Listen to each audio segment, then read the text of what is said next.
Okay, so hi everyone. We'll try this again. Thank you all for joining us. My name is Bisma Sayed. I am here from the Department of Health and Human Services, and I am joined by my colleagues from the Centers for Medicare and Medicaid Services, Sarah Lewis, Nancy, Chiles, Shaffer, and Jessica McNeely. And we are really excited to be here to share some findings from a review we did on how healthcare transformation initiatives are might be affecting health equity and underserved populations. So really happy to share this with you all. And thank you for joining us. Thank you for participating. We can go to the next slide, please. Thank you. And our wonderful conference organizers have asked that we share this in the beginning of this talk. And so I think a lot of folks have seen this already, the agreements for a safe and brave meeting. I'm going to leave that up just for 30 seconds so you can take a look at it.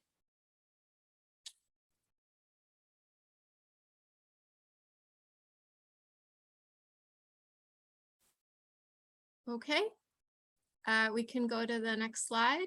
And so we're going to be presenting a lot of information today, and we absolutely love discussion and feedback. And so please use the chat window.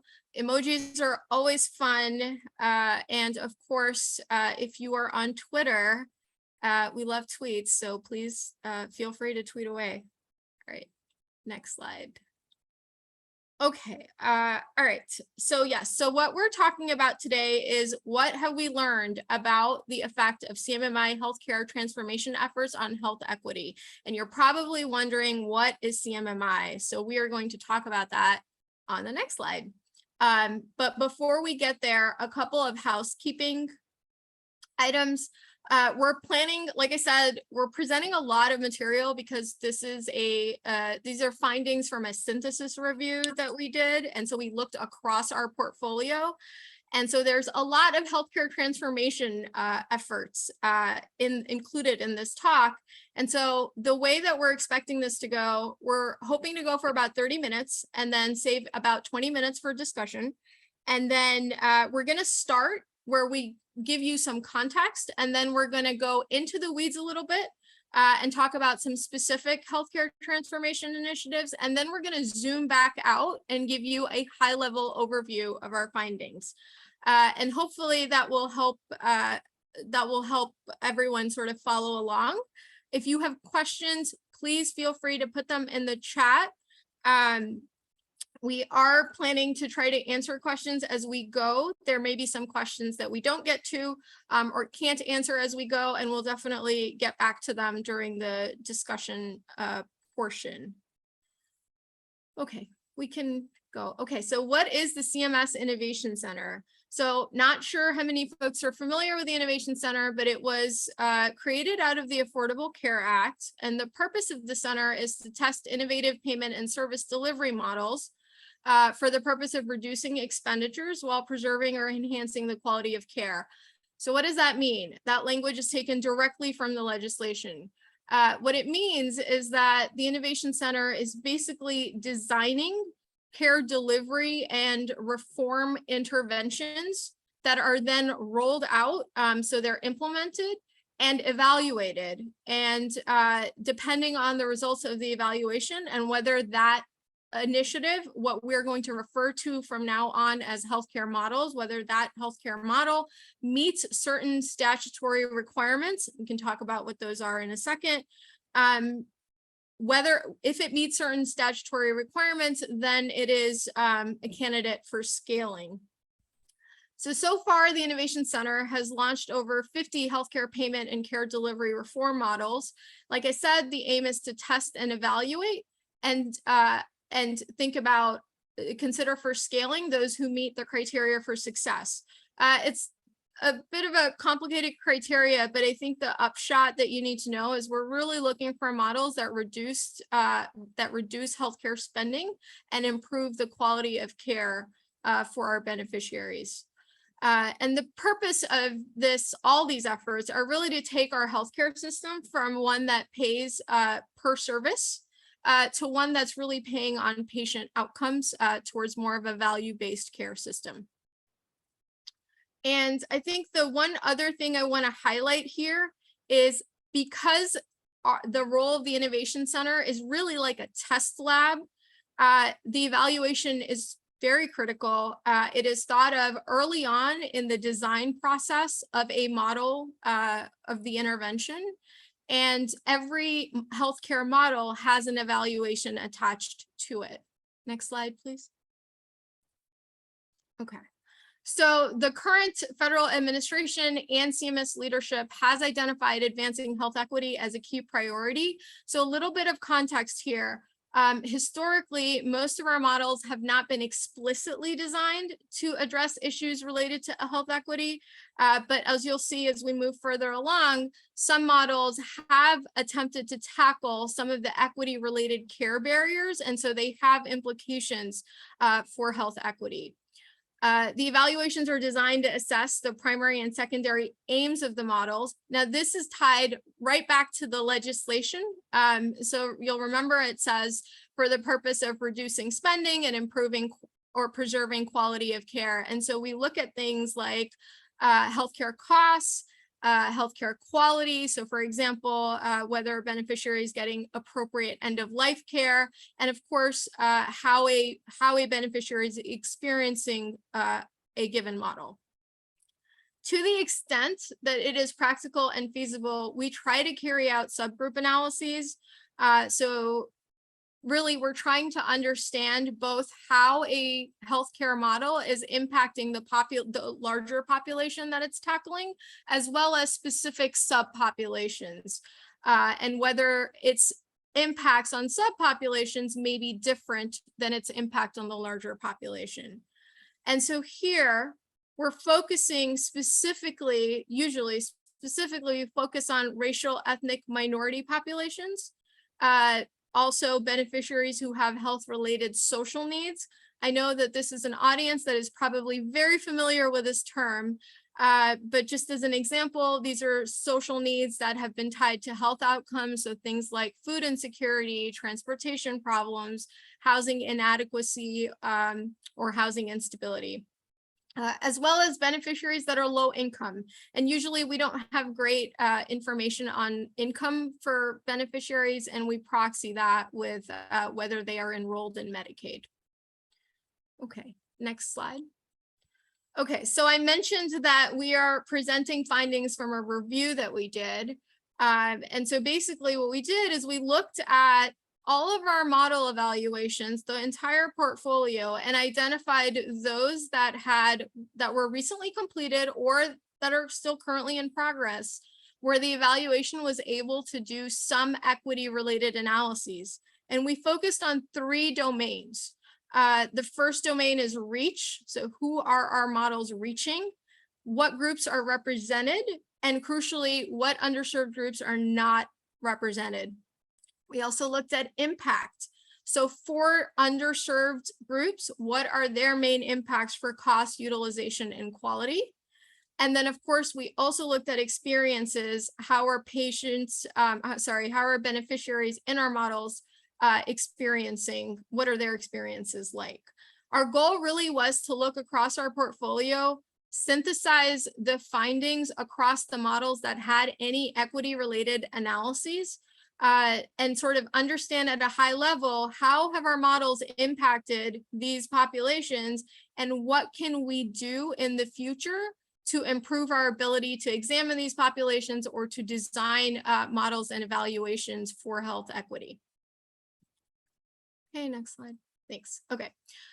So as of September 2021, we identified 17 model evaluations that include or plan to include a subgroup or stratified analysis of at least one beneficiary subgroup.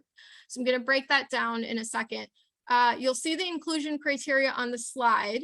Basically, we determined if a model was specifically designed to address the needs of underserved populations, it is included in our review. If the model was designed for the larger population, but it also included, the evaluation was able to look at things like race, ethnicity, income, dual status, and health-related social needs, like those specific populations, we included it. And of course, we were trying to keep this kind of current. And so we looked at model evaluation date ranges from 2018 to current. And so that left us with about 17 model evaluations that are included in this review. Next slide. Okay. So when we looked at across these 17 evaluations, we realized that these models are really falling into two broad categories. And the first group are those models that are designed to address the needs of underserved populations. These are models with large percentage of the racial ethnic minorities, Medicaid or low income beneficiaries, and those with health related social needs. So these are the models where we are expecting to learn the most about underserved populations. We also recognize that there are a separate set of models that are designed to address the population at large, but like I said, they include some equity related analyses. And within this group, which is a bit larger, there are many different types of payment reform or care delivery strategies. So we broadly bucketed them. And I'll just walk through really broadly and briefly. Accountable care organization models are those where groups of providers are responsible for patients, for a certain group of patients. Primary care models are really trying to strengthen primary care initiatives. Bundled payment models are incentivizing, using target prices to try to incentivize more efficient care. And then hospice models are looking at end of life care. And then we had a handful of models that fell into the other category. Okay, next slide.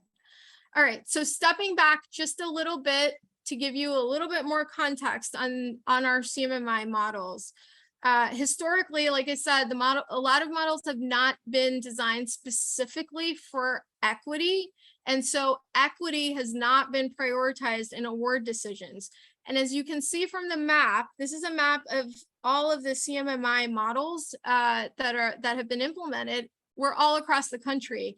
But of course, we know that the location of model participants impacts who ultimately ends up in our models. So if locations don't have good representation of underserved groups, they're not going to make it into our models.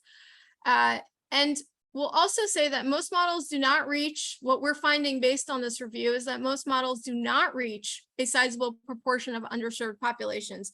And I'm going to elaborate on that just a little bit. So we are finding that our models are reaching underserved populations. And so we're going to talk about that in a second. But what we're finding is that often we don't get a large enough sample of underserved populations to really be able to dig in and evaluate how our models are impacting those populations. That sample size is much smaller. And so that takes me to the next point. We really have to think about model design, because if you don't prioritize or incentivize enrolling substantial numbers of underserved beneficiaries, you end up in this situation where it's really hard on the evaluation to try to evaluate the impacts of the model on specific populations. And then the last point is just a very practical reality. Our evaluations are pretty comprehensive, and we try to do subgroup analyses where we can. But sometimes we do have budgetary constraints, so there is a limit to how much we can sort of dig in. Next slide. Okay. All right. So remember the three domains I referenced earlier: reach, quality, and reach, impact, and beneficiary experience. We're going to talk about our overall findings for reach right now. Then we're going to go into the weeds a little bit, because we think you need a little bit more context about the models. And then we're going to talk about the last two domains, impact and experiences. So for reach, what we've found is that most of our models do enroll Black beneficiaries in generally similar proportions as the proportion that we see in the Medicare population. So about 10% of the Medicare population is Black. Most of our models are enrolling about that proportion, give a percentage or two here and there. But there are some exceptions, and you'll see it as we get into the weeds. The hospice models have a much lower enrollment of racial ethnic minorities. Unfortunately, it is really difficult for us to disentangle that other category because oftentimes either the sample size for other races are too small and so they end up being collapsed together, or we're not receiving that data in a sufficiently disaggregated way. So data quality and completeness really limits our ability to understand what's going on for other races.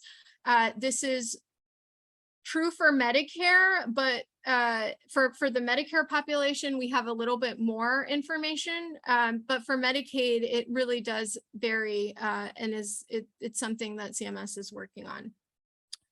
And then the second thing I would highlight for REACH, as we expect, the group 1 models, these are the models that are designed to reach larger proportions of underserved populations. They are indeed reaching larger proportions of underserved populations. The important thing to remember for these models is that they are screening for social needs.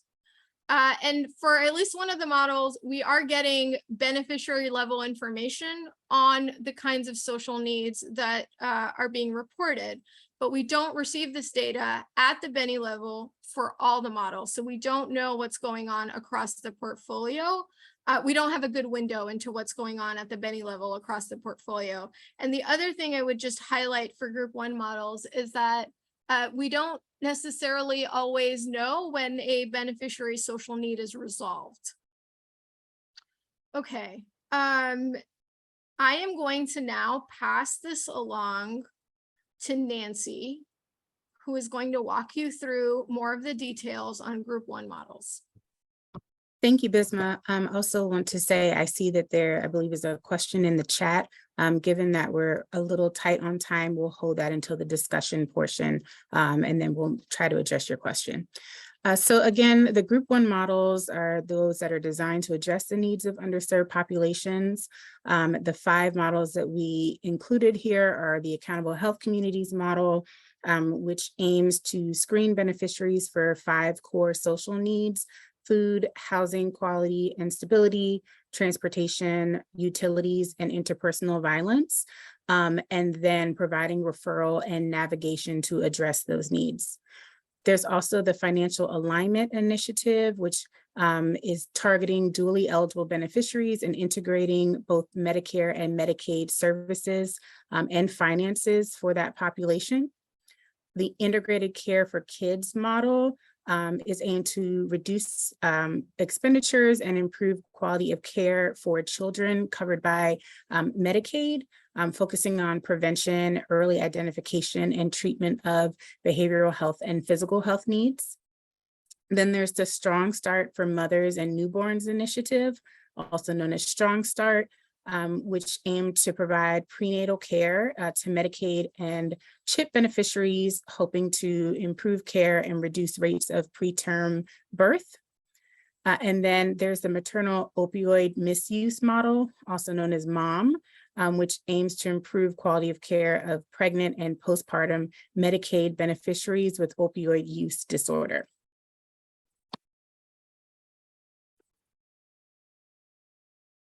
Okay, looking at first the proportion of beneficiaries served by these models, as Bisma highlighted in the overview, these models are successfully targeting a large proportion of underserved beneficiaries, whether that is with race, which we see here. Most of these models have a higher proportion of racial and ethnic minorities than the Medicare population as a whole.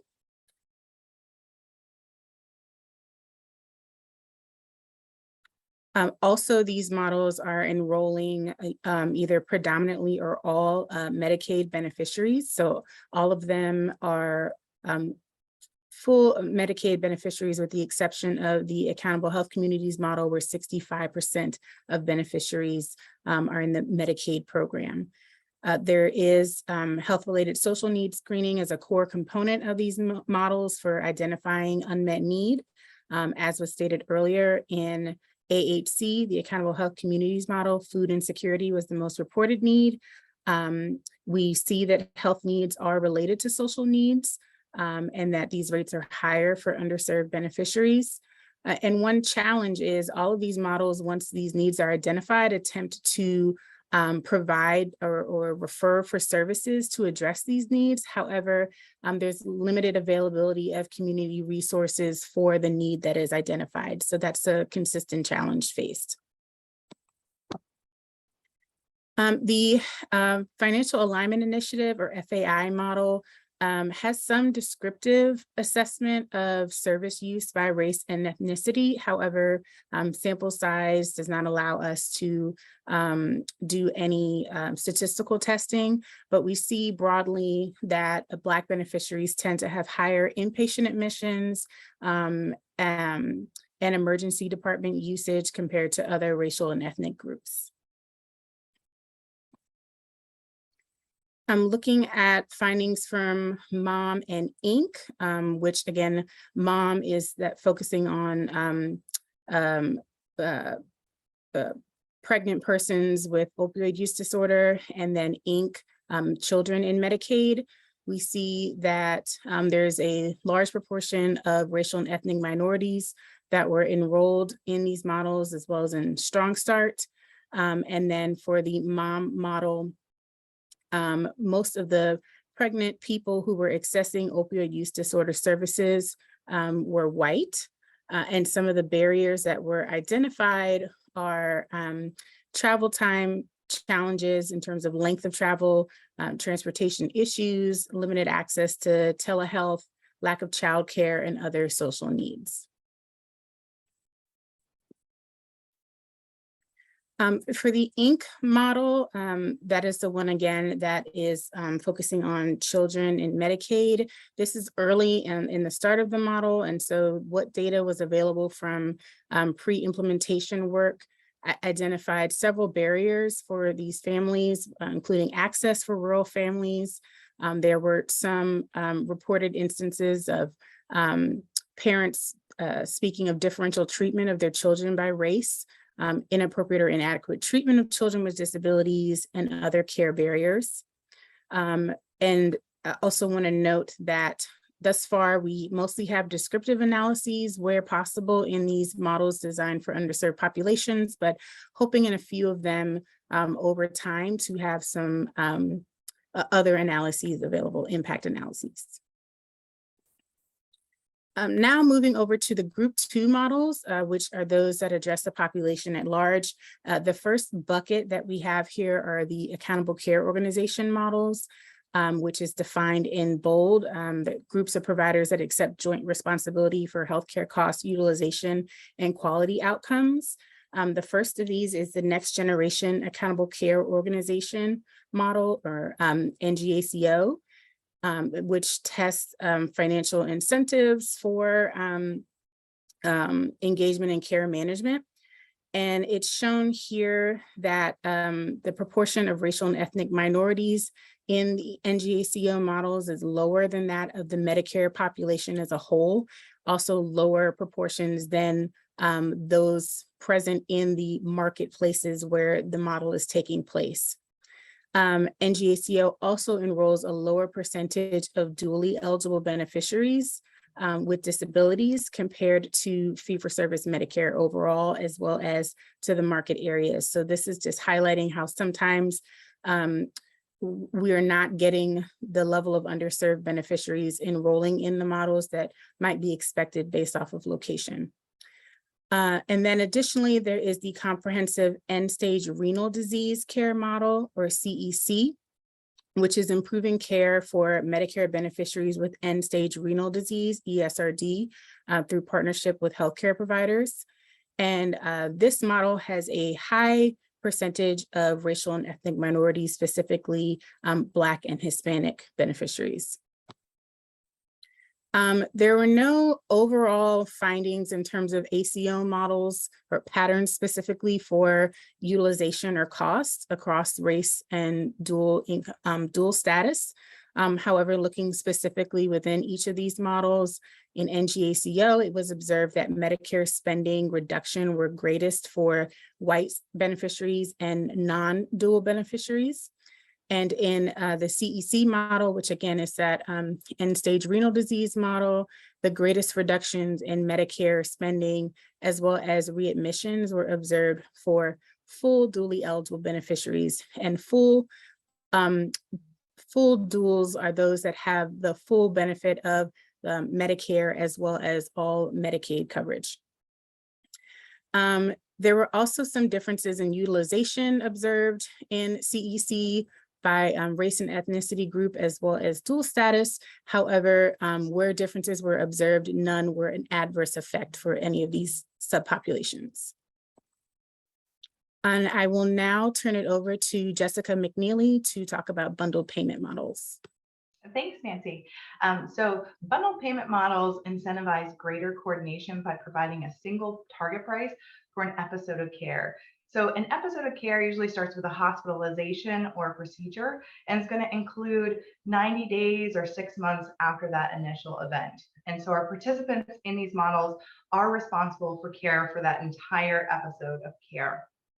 So we have 3 different models within this category. We have the comprehensive care for joint replacement model. This model focuses on improving care and lowering costs for beneficiaries undergoing major joint replacement and requires mandatory participation for hospitals in 34 metropolitan statistical areas. And enrollment data here actually reflect a known disparity in joint replacement, and that is that Black beneficiaries and patients at large are much less likely to receive a joint replacement even when clinically indicated. And then we have the oncology care model, and this model focuses on beneficiaries undergoing chemotherapy and wants to improve care and either lower costs or keep costs neutral for this group. And enrollment data show that they're largely similar to the overall fee-for-service population, a little bit less in terms of the Black population. And lastly, we have our bundle payments for care improvement initiative.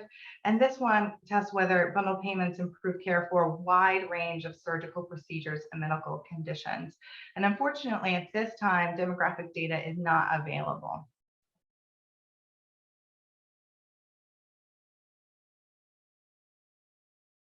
So in terms of impacts, all 3 of these studies have done impact analyses and looked at payments, quality outcomes, and also differences in utilizations. And largely, we do not see any differences by subgroup. Where we do see significant differences, we haven't seen any specific pattern of favorable or unfavorable impacts for our subgroups of interest. However, all 3 of these models are expanding their research analysis, and there'll be much more information forthcoming. And so now moving on to our primary care models, these aim to advance and strengthen the quality and efficiency of primary care. We have 2 models in this category. We have Independence at Home, which is an ongoing congressionally mandated demonstration that provides incentives to deliver primary care services at home for frail adults. And given the eligibility criteria, we see that the demonstration includes an overrepresentation of dual eligible beneficiaries. And we also have the Comprehensive Primary Care Plus model, or CPC, and this model is designed to strengthen primary care through regionally based multi-payer payment to reform care. And we see largely that the representation is similar to that of fee-for-service population, but again, similar to the oncology care model, we have a little bit lower representation for Black beneficiaries. And in terms of impacts, what we see in Independence at Home is that beneficiaries that are dual eligible are receiving more care outside of institutional settings, and this has no impact on Medicare spending. Unfortunately, we haven't had the ability to do race subgroup analysis for this model. And for the comprehensive primary care model, or CPC Plus, we do not find any differences in key outcomes for patient subgroups based on race and dual eligibility status.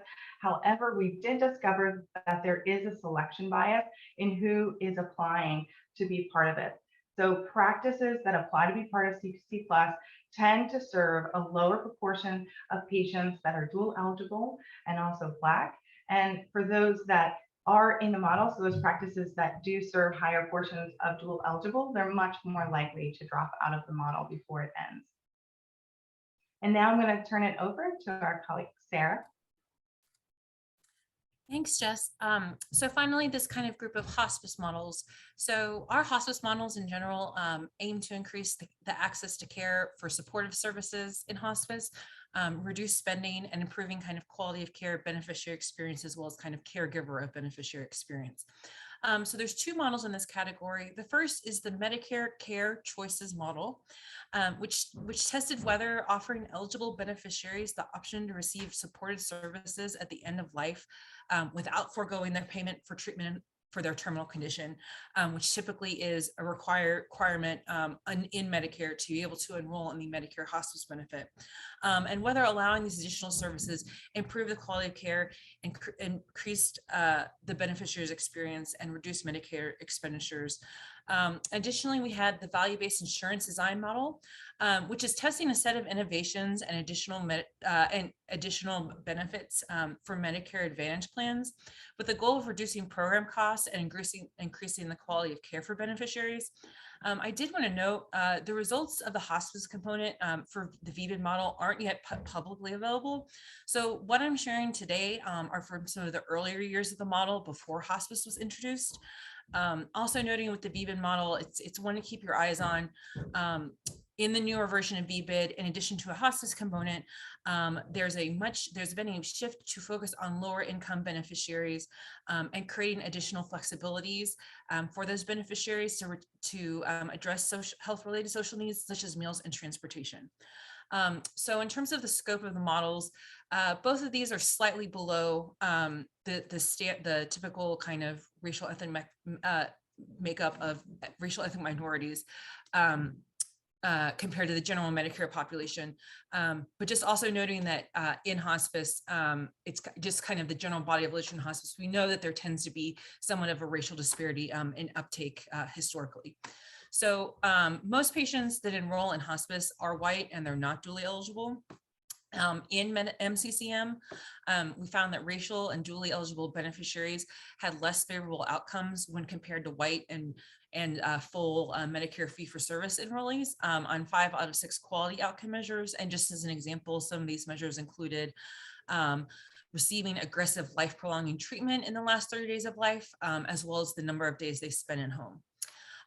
For the newer version of VBID, and this began in calendar year of 2021 and beyond, again, they're really aiming on increasing low-income and minority enrollment, and including those efforts to address those health-related social needs, hoping that'll have effect on the general MA program as well as the hospice component. And finally, just noting, there were a few of our models that we've already discussed, like OCM and CEC. They had hospice components that weren't the focus of the model, but just wanted to share those results as well. They both tried to increase hospice uptake, but there were no significant changes across any subgroups. Many providers reported, I think what we kind of think of in general, reported feeling uncomfortable with bringing up the topic of hospice with patients, and inequities in uptake were also unchanged. So what is the story that we have for you all today? Where does this all lead? So kind of circling back to Bisma starting us off. So as we mentioned, our models were not historically designed to target health equity, but this is changing. And a lot of these, there are certain things we can't necessarily mention today, but I would say in the upcoming year and years, keep your eyes peeled for some exciting new models coming out of the Innovation Center that much more kind of directly address health equity and health-related social needs. So as Bisma was mentioning, our group 1 models did tend to enroll higher proportions of racial minorities and beneficiaries with Medicaid. And again, these models are aiming to implementing universal screening for health-related social needs. Programs that conduct the screens generally aim to make community connections and develop referral networks. A lot of times, though, these communities, as we know, don't have adequate resources to then address those issues. Models that focus on care coordination and referrals can be difficult, may have difficulties affecting the outcomes without corresponding attention to building that kind of infrastructure to meet those identified needs. And among some models that enroll a higher proportion of underserved populations, subgroup analyses are planned, but again, this will be dependent on sample size if we'll be able to do subgroup analysis for all of our outcomes of interest. So our models are showing promising potential for improving care and outcomes. There are limitations, but so kind of thinking back to that framing Bisma gave us at the beginning about kind of the reach, impact, and patient experience. So our model evaluations that had impact analyses for underserved populations are currently showing no consistent pattern, positive or negative, on healthcare costs and utilization. And there's no kind of systematic evidence of adverse impacts on quality. We can't draw definitive conclusions or results, so everything we show kind of should be interpreted with caution. Again, that issue of sample sizes does make our ability to kind of detect and particularly interpret findings challenging. So just kind of take things with caveats. And race and ethnicity data is currently incomplete in Medicare and Medicaid. And I saw we had a question about this, and we'll get to that after the presentation. And I think as most folks on this call are probably aware, limitations in secondary data curtail ability to assess impacts on some of the most underserved populations.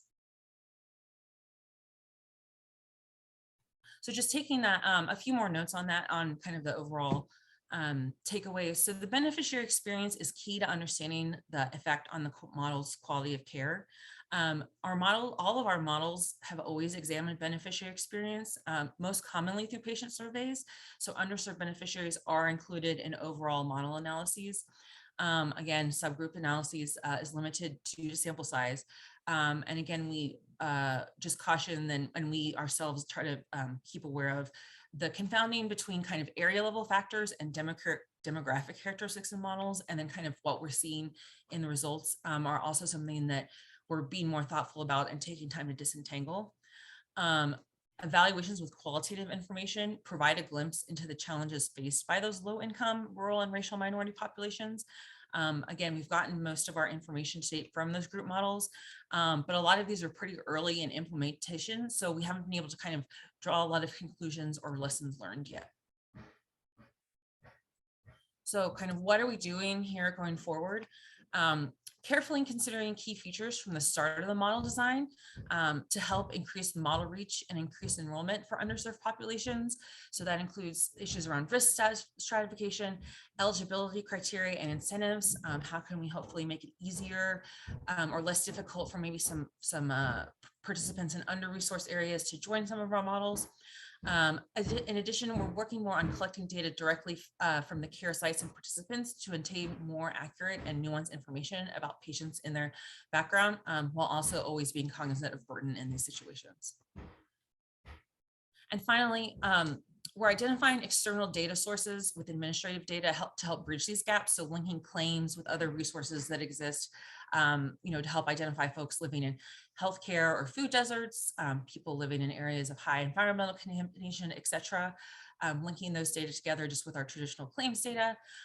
We know that qualitative data can be really useful in identifying subgroups and garnering perspectives on data quality and paths for change, particularly sometimes if we lack a subsample size for kind of statistical power, and that we can at least glean something. And all these strategies working in concert, our hope is that they may help to identify priority populations and equities they may experience and potential paths to more equitable outcomes. So just a quick thank you to our colleagues and leadership who helped us with this presentation. And thank you so much. I'll turn it back over to Bisma. Thanks, Sarah. Okay, so I am seeing questions in the chat, and I think we can just start going through them. Let's see. Okay, so Laura, I think the first question I'm seeing, Bisma, you mentioned that CMS is working on the completeness of race ethnicity data. What does that look like? When might we expect reporting requirements and availability to improve? I am going to turn that over to Nancy, because Nancy is in the Office of Minority Health. And Nancy, I think you've been in touch with this on this work. Yes, sure. So I cannot give any specifics in terms of the timeline, but I can say this is a high priority for the agency and specifically the Office of Minority Health. So work is underway to work on improving the data collection directly of race and ethnicity, particularly thinking about disaggregation, as well as different imputation methods that can be used in the meantime to try to improve while we work on again getting the gold standard, which is self-reported race and ethnicity, to be improved. There's also currently work with Office of Management and Budget, OMB, to consider changes to the standards for race and ethnicity. And so I know that there are some listening sessions that are taking place. I believe today is the first one. So all of these efforts will work in concert to try to address this pressing issue. Thanks, Nancy. Okay, I'm still scrolling down. I see the next question is also from Laura. So appreciate CMS Innovation Center transparency here, the low representation of Black patients in models 1 and 2, the differential impacts in model 1 and disproportionate dropout rates in model 2 are obviously so concerning. What happens now on the CMS innovation side to change these findings so that we don't keep heading down the same path? So Laura, I think Sarah touched on some of this stuff. Do you want to talk about that more, or you want to drill down? Sure, I just jump in. And again, it's tricky because some of these things just haven't been publicly announced and we are not the ones that could kind of share this with the public. But there are kind of in the current development pipeline, new models that are being much more intentional, both kind of in a couple of different ways. One is thinking about when we're thinking of our main mechanism of action for the model, we're not just kind of thinking of kind of the one outcome of the kind of generic Medicare beneficiary and what could happen to this Medicare beneficiary. We're trying to now, create causal pathways to think, could changes to a payment or a care delivery, could that potentially differentially impact different populations? And what does that look like? And we certainly need to be very careful about that. If it could, either further increase or just perpetuate kind of existing disparities. So there's kind of a lot of going on in the design process. Additionally, what was I going to say? Sorry, I lost my other point. Additionally, we are also kind of thinking in models how to target kind of maybe some incentives or parts of the model design to recruit. Particularly, we typically work, with participants, which are typically physician groups, provider organizations, but particularly working with those that tend to serve more of the underserved populations, in the hopes that will then, if we can work with more of the organizations where those folks get care, we can serve more of those folks. And so thinking about difference in kind of the incentives and requirements of some of our models to maybe make that barrier of entry less high. And we do have some really exciting stuff coming on. So I would just say, really pay attention to the center in the next, 6 to 8 months or so. A lot of neat stuff should be coming online. Thank you, Sarah.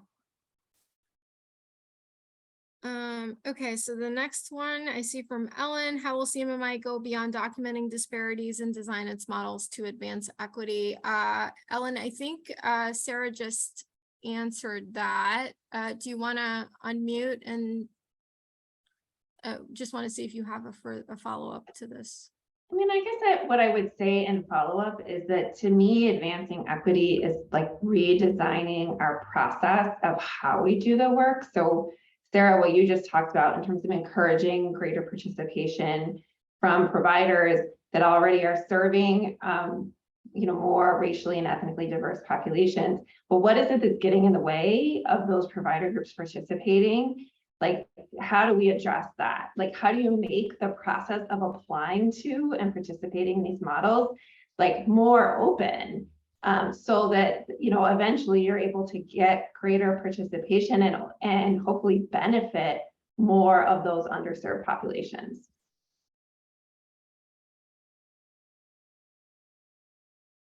Yep, we agree, Ellen. That's a really good point. I think to add to what Sarah has said, just undergoing this exercise and doing this review process, it made really clear that we need to be thinking about how we can enroll these populations early on, both from, we want them included, but also we're not getting enough information about how our models are impacting these populations. And so to be thinking about the evaluation early on in the process for the subgroup analysis, because we usually design a whole evaluation for the entire population and kind of know, okay, we're going to do these subgroup analyses, but really thinking about it intentionally. So there are processes behind the scenes that are being changed as a result.